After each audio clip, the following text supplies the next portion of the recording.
British Prime Minister Theresa May has started the formal process that will divorce the United Kingdom from the European Union, overturning 4 decades of integration with its neighbours and shaking the foundations of a bloc that is facing challenges to its identity and its place in the world. Britain's top envoy to the EU, Tim Barrow, hand-delivered a letter to European Council President Donald Tusk formally triggering a 2-year countdown to the final split. Today the government acts on the democratic will of the British people, May told lawmakers in the House of Commons. This is a historic moment from which there can be no turning back.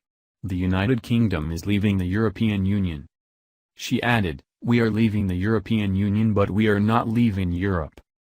Tusk tweeted that after 9 months the UK has delivered, followed by a photo of Barrow handing him a letter in front of British and EU flags in Brussels. "There is no reason to pretend this is a happy day," Tusk said during a speech later, emphasizing that the priority now is to minimize costs for EU citizens and member states.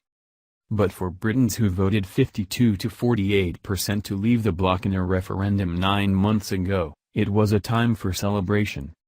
Former UK Independence Party leader Nigel Farage, who campaigned for years to take Brexit from fringe cause to reality, said Britain had passed the point of no return.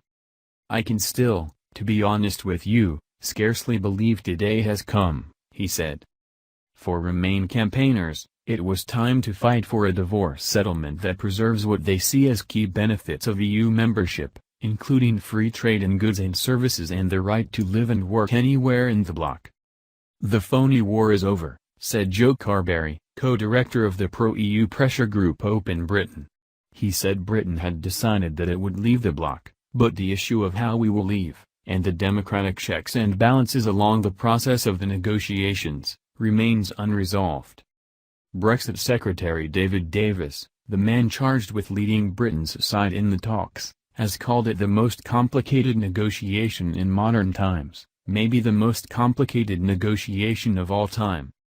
Tusk has said that within 48 hours he will respond with a draft negotiating guidelines for the remaining 27 member states to consider. Leaders of those nations will then meet on April 29 to finalize their negotiating platform before instructing the EU's chief negotiator, French diplomat Michel Barnier. Then Barnier will sit down with his British counterpart, Davis, who has said the first item on the agenda will probably be, "How we do this."